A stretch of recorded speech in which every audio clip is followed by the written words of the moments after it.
Good job, girl. Good job. Good job. All right. Welcome to HortTube. My name is Jim Putnam. This is the garden question and answer video that I do pretty much every Sunday. Thank you guys so much for participating in this video, because without your questions, there wouldn't be a subscriber garden question and answer video. I'm going to do another live one coming up. I did a live video a couple weeks ago, and we'll do one more in the next couple of weeks, and I'll announce that when it's coming. Holly's right here beside me. She's really aging very quickly. She's lost a little bit of weight, but she's eating fine. She has been to the vet several times, you know, over the course of the year, but we know, I mean, she's going to be 16 in January. And so, but boy, does she seem a lot older just in the last few weeks. And I went down to Dallas for 5 days, put up a video this week from laying out a garden, and not really designing a garden, but laying out a garden for just separating the lawn from paths and beds and that kind of thing, in a video this week while I was down there. But just in the 5 days I was gone, coming back and seeing her, you know, I could tell she has she's slowed down, but she's out here. She's doing what she likes to do, out here in the garden, exploring, and nose is going a million miles an hour. Nose seems, her sense of smell is better than ever. Let's see. Said the trip to Dallas. This is the last week for the $40 off on the weekly garden planner, and I finished getting October published today, as I'm filming this on Friday before you're watching this on Sunday. So the October is up and November is shot, and so I just need to edit that and get that up. So I'm trying to stay well ahead on the garden planner, and again, it's $40 off for through the rest of this month, and you use code September to get the $40 off. So thank you guys very much. It's about, October was like 35 videos in the 4 weeks or something like that. It's a lot of information that you get in each month with the weekly garden planner, and we're not done with it. We've basically just laid out a framework with 35 videos for October, and then as we're doing things in the garden, because I was shooting a video about October back in July, right? And then we get to October and then realize there's 2 or 3 things we probably missed. And so next year, we're just going to continue to add to it as we do things in the garden that we may have forgotten to have added, or things that I do that are different than, you know, other folks, or maybe something I discover that I start doing, or whatever it is. But we're going to continue to add to the weekly garden planner as time passes. We're just kind of laying the framework for it right now. Once you own it, you own it. Anyone who has had any issues with Hurricane Helen, it's you know, hoping that everybody's okay that's watching. This has been a fairly significant storm. The vast majority of the rain has been back toward western North Carolina, but we had a line come through here earlier that luckily just gave us really, really heavy rain and some wind, and then, but as it got past us, Rocky Mountain, a bunch of places to the east of us, got lots and lots of tornadoes down there. But I know vast majority of, you know, western North Carolina and western South Carolina and Georgia and Florida have just been, and I'm sure now up into the, you know, further up into the Midwest. This is a lot of rain. When one of these things parks itself in the middle of the country and rains itself out, it is a lot of rain. And we've had, you know, a lot of experiences with them in North Carolina over the years, since it sticks out in the water and just volunteers to be hit. You know, it's just way out there. Just go, you can't get by us. You got to come in. And then Raleigh sits due north of Wilmington. So if they come in and hit Wilmington, they just go right to Raleigh. So we've had lots of experience. So I know that that is not fun.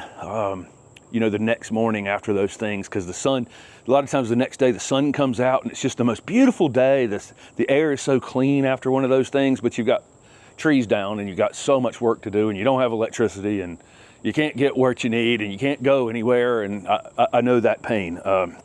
So I hope everyone is okay. Be safe recovering. I did a lot of work post Hurricane Fran, Hurricane Floyd, Hurricane Isabel here, you know. Those trees, and so a lot of that work can be very, very dangerous. So be careful doing it. Let's see. One additional thing before I get to some questions. Steph does most of the, you know, all the mailing of the t-shirts, and we just kind of wanted to throw out, if you are going to thinking about ordering t-shirts for Christmas presents, you might want to do it possibly sooner than later, just because you know, as we get toward, we got a certain number. We're probably not going to order any more for this year, but we pretty much have every size and everything right this second.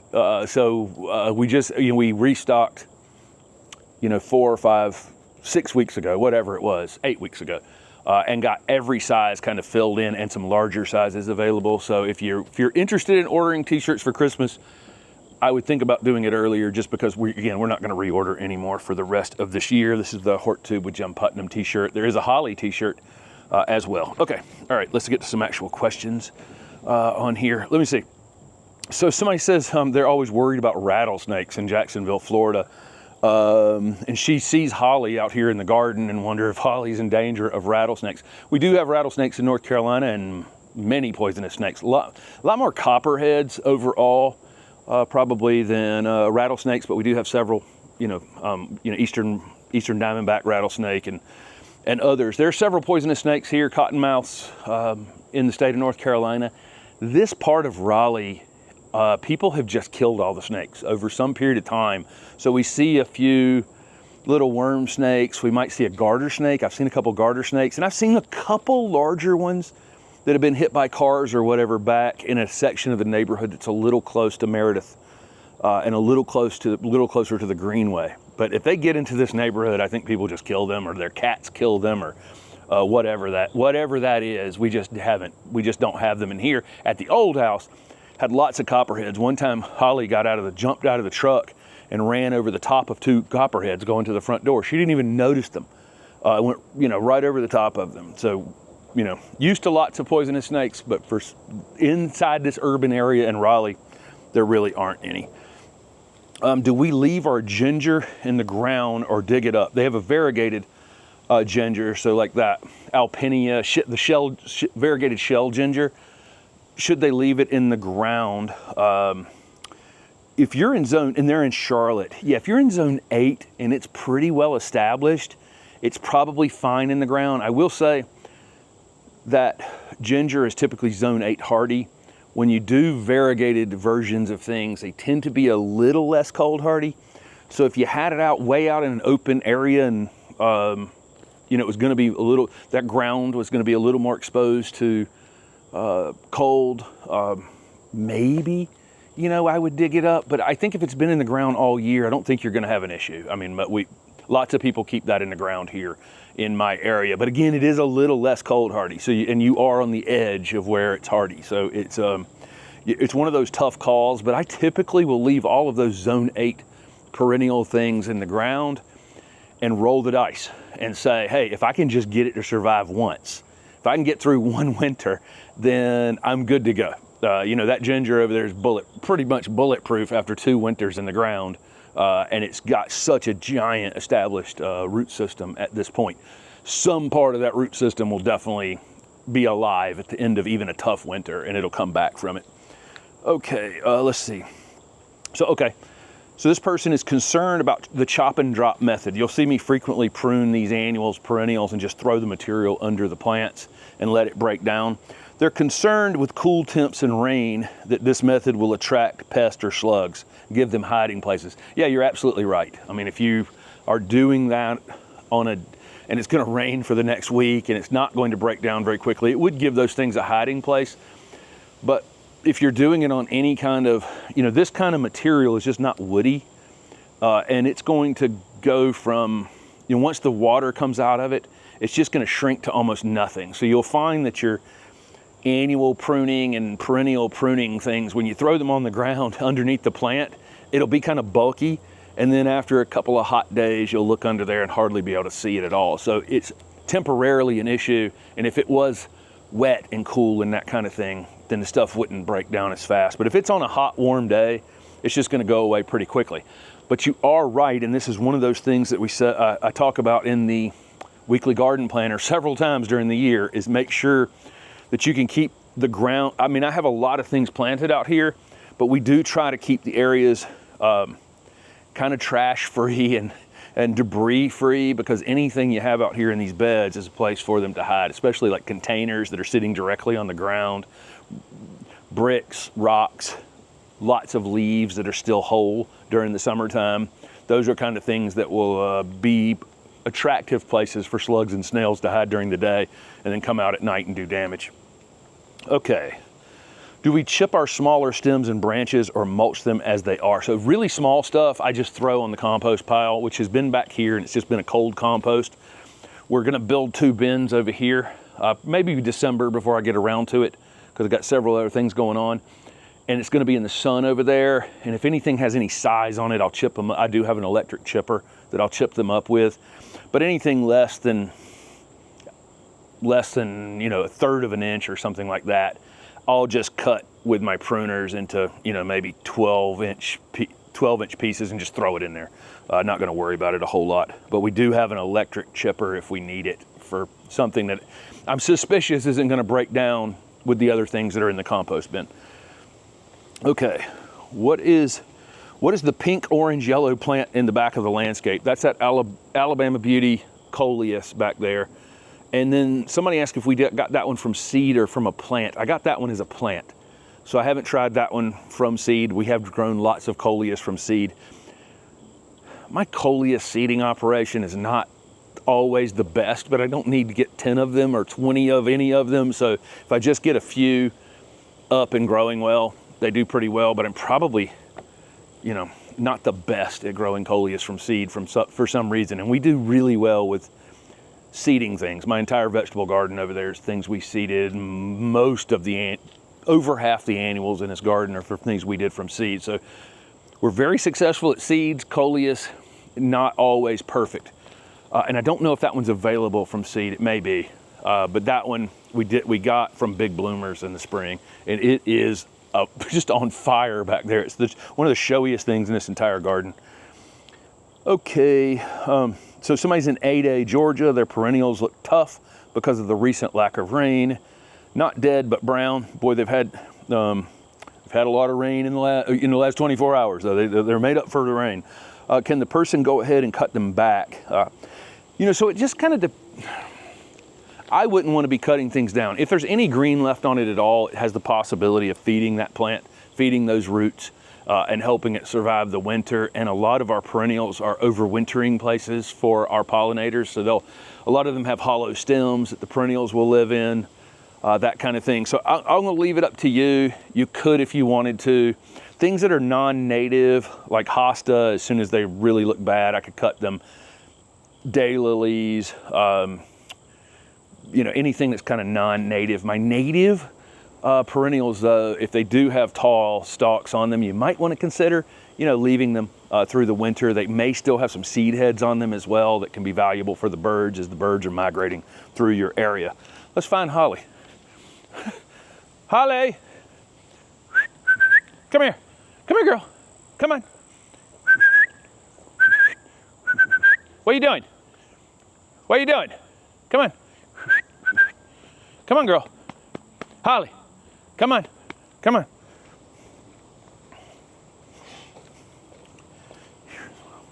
She doesn't hear as well as she did, and she was still in line of sight. She knows she has to be in line of sight, but I couldn't see her behind a couple of things she was behind over there. So somebody in the garden cleanup video, they were curious about our Vitex, and I actually did mention in that video that the Vitex is actually leaning on the house over here. It did not.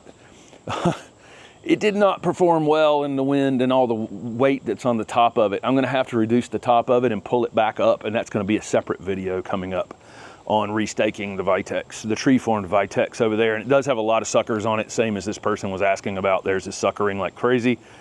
They have a Shoal Creek Vitex tree-formed. This one is Summertime Blues. Okay.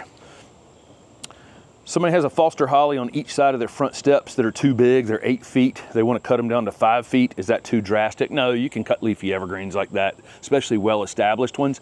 I probably wouldn't cut them in September or October like that, though. I'd probably wait till February or March and then cut them off at that point, and then they'll flush. That's also, the other thing is, anything, even if you weren't damaging the plant by cutting it in October, another thing that I frequently would talk about in the you know, pruning timings on the weekly garden planner.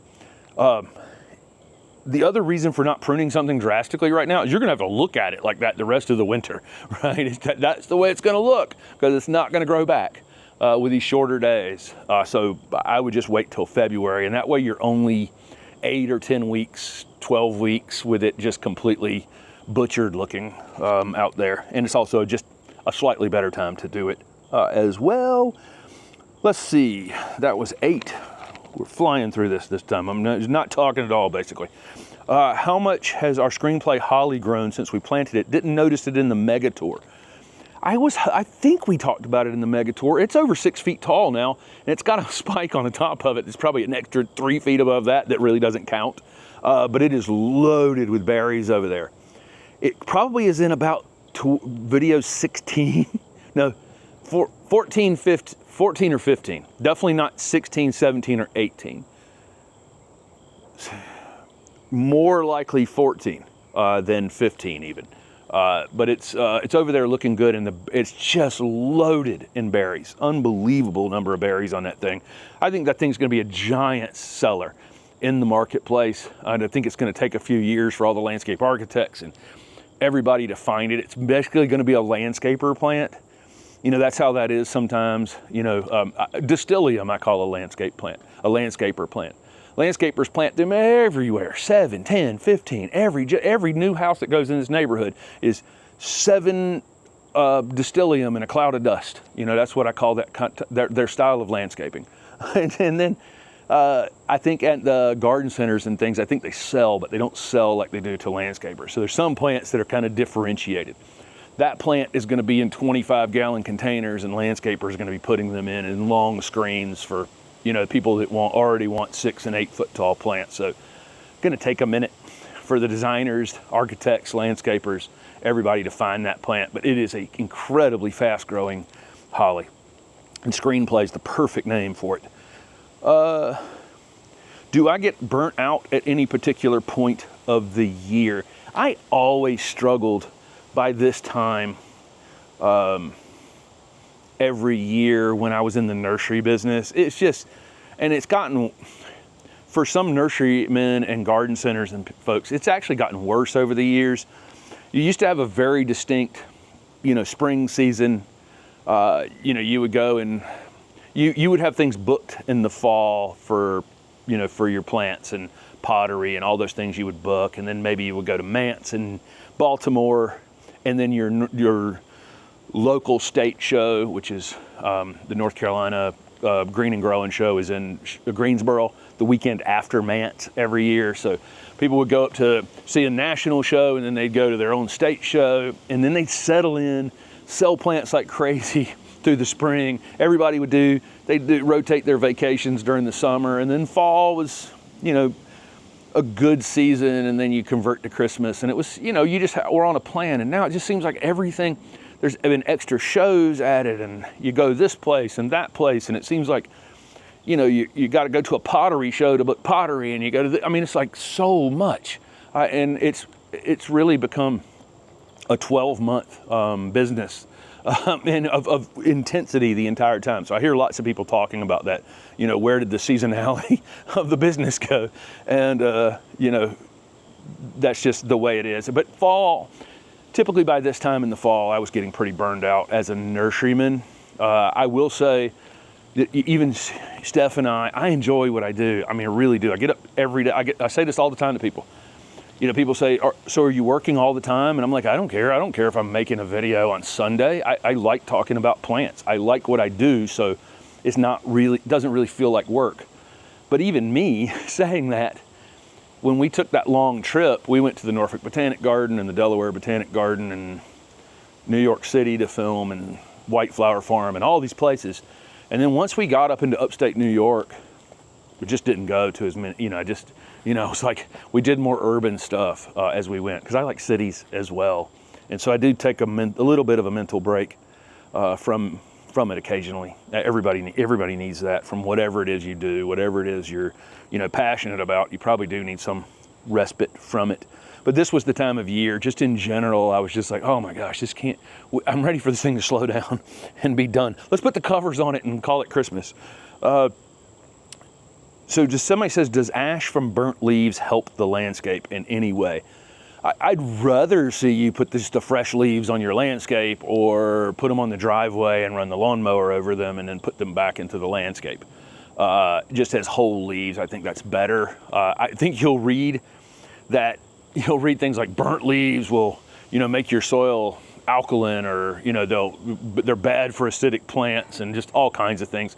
You're not really going to affect your soil all that much by doing those kinds of things. So it probably has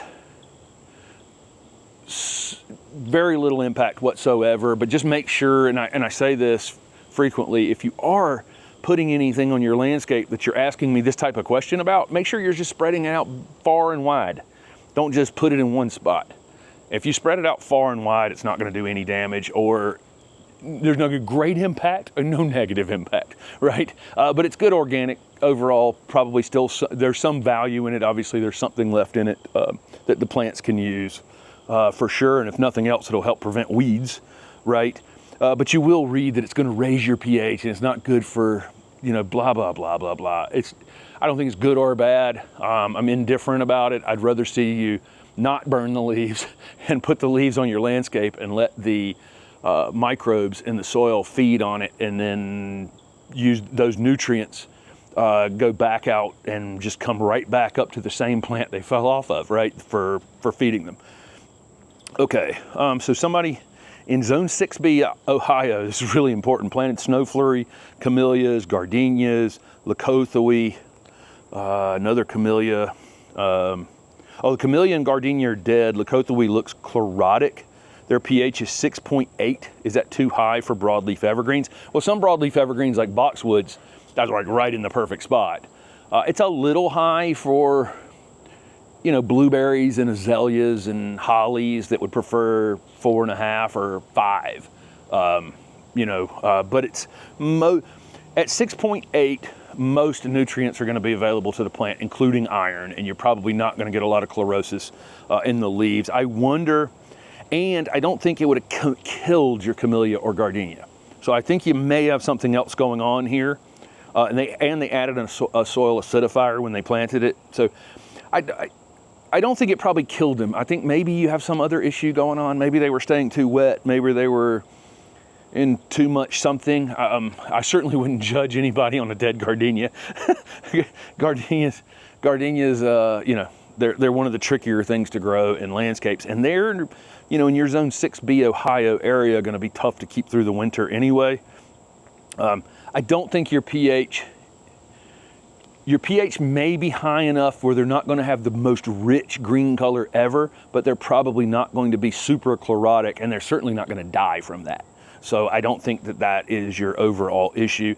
I do get in, when I start getting these questions that are really long, and somebody says they added a soil acidifier, and a lot in the question, I wonder sometimes if they're also kind of overdoing the water, maybe overdoing other things when they're planting them, like adding too much compost, adding too much. Going overboard maybe with babying them a little bit too much. So, I would throw that out into the world. I'm reading between the lines on these things, obviously.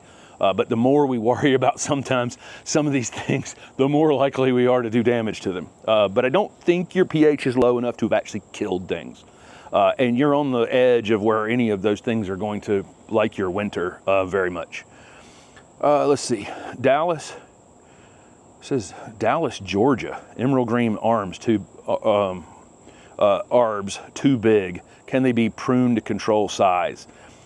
This is one of those things where your Thuja occidentalis is native to north of Pennsylvania, and then the highest points in West Virginia down to North Carolina. And down in Georgia, they don't particularly want to be there. Obviously, we can water them enough. We get a lot of rain in the southeast, and we can keep them alive. But when we get into the situation where we're going to be hacking on them all the time. Now, they hedge them up in Canada and northern New York. Man, they hedge them like crazy. It's the craziest. They're just perfect walls of them. And when you get up, especially around toward Montreal, Ottawa, they just have these incredible, just hedges of them where they're hedging them off, keeping them pruned like that. So they definitely can be pruned like that. I don't know about doing that in the very stressful place like Zone 8A or 8B or whatever it is where you are in Georgia. So that's a question, right? would you be able to maintain them in the same way as they maintain them in their native range, you know, hedging them? I don't know. And it's one of those hard questions for me to answer, because I certainly don't want you out there, you know, hacking away at them and having problems. If you do this, if you want to cut them down some and shear them, you would do it like in February or March, right before they start to flush out. That'd be the least stressful time of year to do it. And they wouldn't be naked all winter, and then they would have time to grow back in and cover up that middle part before the heat of the summer comes on. So if you do it in the late winter. Person wishes we would talk more about winter wind when talking plants. I don't disagree. I mean, wind is, you know, one of the biggest issues and one of the main drivers of why there aren't a lot of leafy evergreens. You know, as you go north, you start to just lose leafy evergreens. Further you go north, the less leafy evergreens there are, you know, and in the flatter areas to the west, the less leafy evergreens they are. You know, the winter is tough on plants that don't go to sleep entirely. You know, don't either go below the soil or lose their leaves and just have their stems exposed, or conifers that have other mechanisms for keeping themselves from, you know, the water inside of it freezing and bursting them open. So yes, I probably should say, you know, that, and we do on a lot of things. I mean, I say things like Fatsia and Fatshedra over there, and some other leafy evergreens with larger leaves. Definitely don't want them out in the winter wind on the edge of the property. So I do mention it, but I probably should mention it even more. Okay, let's see. 8B Georgia, they bought big box store bulb purchase of tulips, daffodils, alliums, hyacinths. Do they need to be refrigerated, and if so, for how long? So I would say the tulips, the alliums, and the hyacinths could benefit from being refrigerated, and you could refrigerate them 6 to 8 weeks and then put them in the ground. The daffodils can just go right in the ground. How did we survive 600 plus people maneuvering in the garden? We actually had 800 people total over the 2 days. Amazingly, we have that little side lot that the city owns, and when this thing peaked on Friday with the most people we had at any one given time, there were probably 100 people in that alley over there. So that was super helpful to have that overflow space.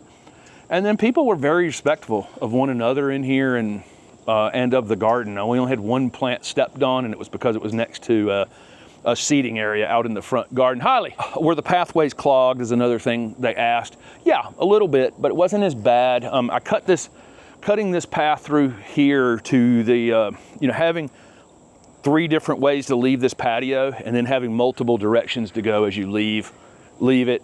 Was beneficial. The patio at times probably had 20, 25 people on it. So, but people were very respectful of each other and the space, and you know, we're going to do it again next year. We'll have different annuals and different, we have some opportunity, I'm calling it, of a couple things in decline out here. So we'll definitely be doing it again next year, but I'm probably going to ticket it next year so that we can't go over this 600 to 800 people. That's got to be kind of the max for over the 2 days. This person said, being paranoid, noticed a ton of dead, dying, poor trees all over the place in West Tennessee. Am I wrong? No, you are definitely not wrong. Steph and I saw it from the time we left here, going up around Norfolk through Delaware into New Jersey, New York, Connecticut, New York, you know, upstate New York, and around through Ontario, just dead trees everywhere. I mean, it's an incredible number of dead trees. And so I don't, you know, I'm assuming it's weather, heat related, obviously, insect related, disease related, whatever it is, different patches of trees doing different, you know, dying. You know, it doesn't mean that they're all done for. It just means that in that particular spot, you know, they don't, you know, they want to be there. Maybe someplace a little further north is going to be the place that they'll figure it out or whatever. But yeah, there are a lot. An alarming number of dead trees wherever I travel in the mountains out west, and you can tell above certain lines, you know, on mountains, you know, where it's 4,000 or 5,000 feet up, you can see, you know, where it changes and things are dying in higher elevations that are native to those higher elevations. So, yeah, not fun to see. And then you're questioning it, and I don't know. You know, I would have to go very specific plant by plant and place by place probably to figure it out. Okay. Somebody has a holly with a central leader cut during transport. How will it affect its growth? It shouldn't. I can take the central leader off the top, like that, off of that screenplay holly, which you've already seen in the video. And as long as I cut it right at a bud, what you would do now is wherever it broke, you just cut it right where you can see a bud on the side of the branch, and it will leaf from there and make a new leader. So it's not that big. It's not that big of a deal. Okay, we are up to 18 questions already. We are flying through this one. Somebody in 9A, California, 3.5 years with a little gem magnolia as a memorial to a deceased son. Cannot even imagine that kind of pain. In an 8-foot raised bed. It's never been happy. It's got brown edges on the leaves. It's got rich soil and it's irrigated. What else can they do to help it? You know, that little gem magnolia is a native to the Southeast United States. And you think about, you know, we've got a southern magnolia here on the back. It's not a little gem, but it's our native southern magnolia on the back line back here. It's very humid here. And typically we have a cap on our temperatures because of that humidity. Although we had some 100-degree days this summer. Typically we get into the 90s, we cloud over, we get some storms, it's humid. You're in a spot where, you know, the lack of humidity is probably gonna be problematic.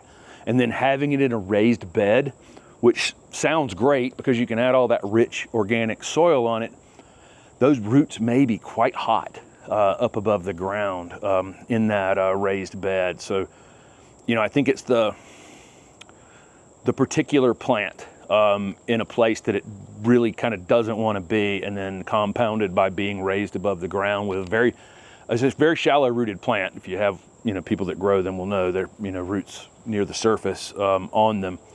So, you know, I don't know if it's in a wooden bed that you could just kind of break the bed apart and maybe then come in and mulch around it a little bit more and have it be less just exposed, you know, on walls of a raised bed. You know, I don't know what kind of situation it's in, and I know this tree means a heck of a lot.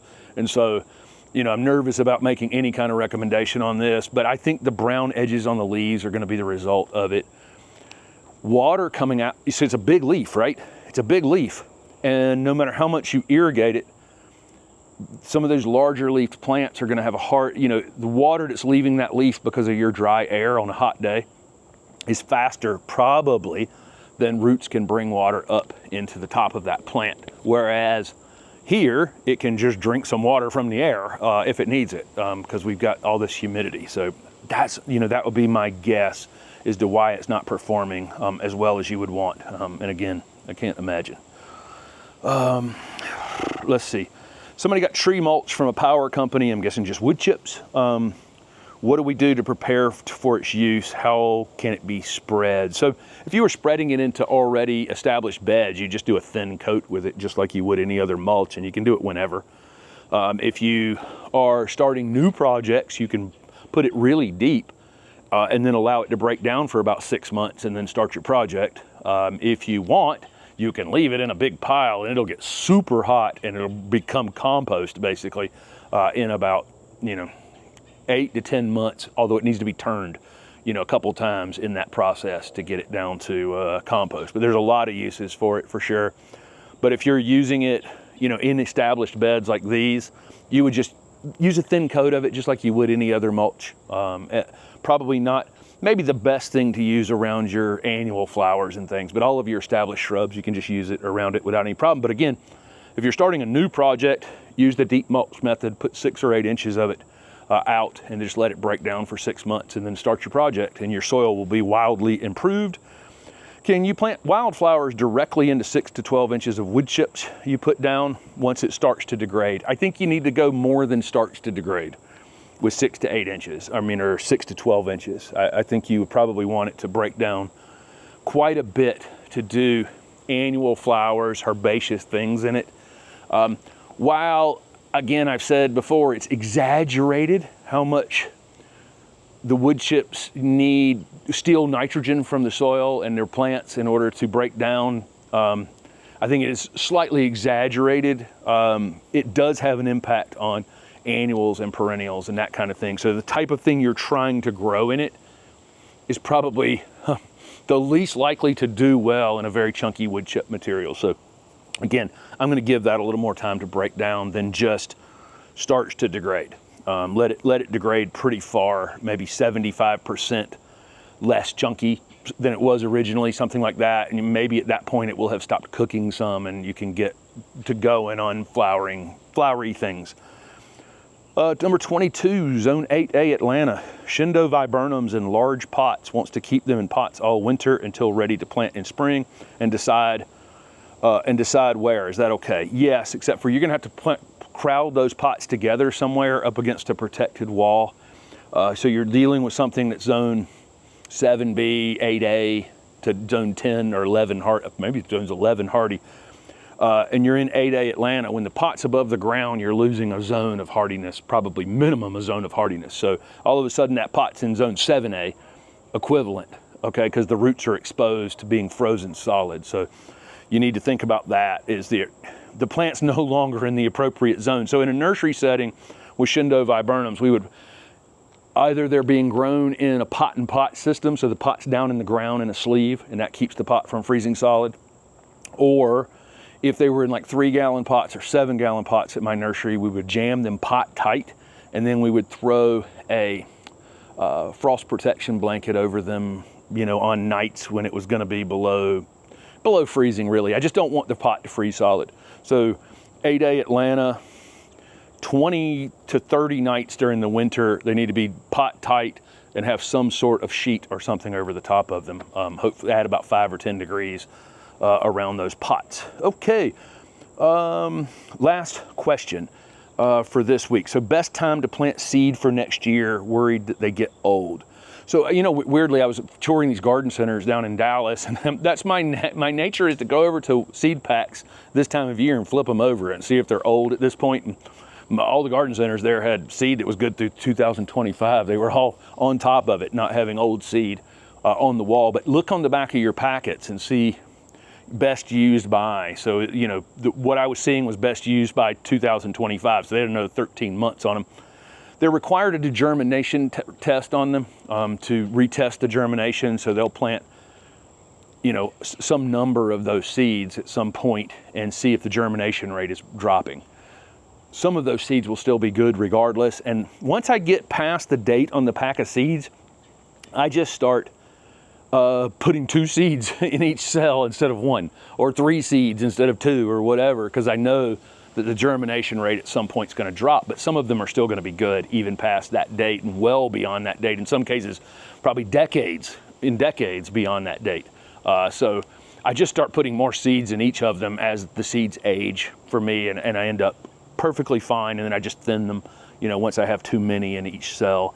But best time of year to plant the seed for next year, look on the back of your seed pack, and if it says, this is definitely too early, except for the direct seeding of those California poppies and some of the other things that people do this time of year, direct seeding into the garden. But if you're planting seeds in trays, starting them in the house, that kind of thing for next year, you're going to want to do most of that on the other side of the calendar. So in January, February, March. If you'll flip over the seed packet, it will tell you how long to transplant size. And so if you flip over a pack of peppers, bell peppers, it's going to say 8 weeks in all likelihood, 6 to 8 weeks, 8 to 10 weeks, something like that, probably 8. 8's going to be in the number. 8 weeks until transplant ready, or transplantable size. And so I know that the day I want to put my peppers in the ground is somewhere around April 20th. So I just back up 8 weeks and I put the seed in the tray 8 weeks before that. So go with the seeds you have. I think you'll be fine. If something's out of date, just put 2 seeds per cell, and then just back up the appropriate number of weeks from your average last frost date. My average last frost date's around April 15th-ish, okay? And so I know I don't want to plant my tomatoes and my peppers and my pentas and, you know, gomphrena and whatever else out here until that time is, you know, till after that date. So I just back up, and that's how far back that I do it. So again, the weekly garden planner is $40 off. Use the code September, just a few more days as you're watching this. Maybe one more week. Actually, I don't know what date it is. You know, I've been so busy. We went to that 6-week trip, and then I got back just for a few days, and then went to Dallas for this garden center group meeting. And then I've gotten back here, and the rain was falling. I somehow got home in a hurricane, flew through Atlanta, you know, which was, you know, went right through there, and somehow managed to get home on time. But I don't even know where was I going with that? What was that all about? I've just been busy. I've been busy. There you go. So thank you guys so much for watching. Ask gardening questions down in the comment section below, and we'll see you next week. Thanks for watching.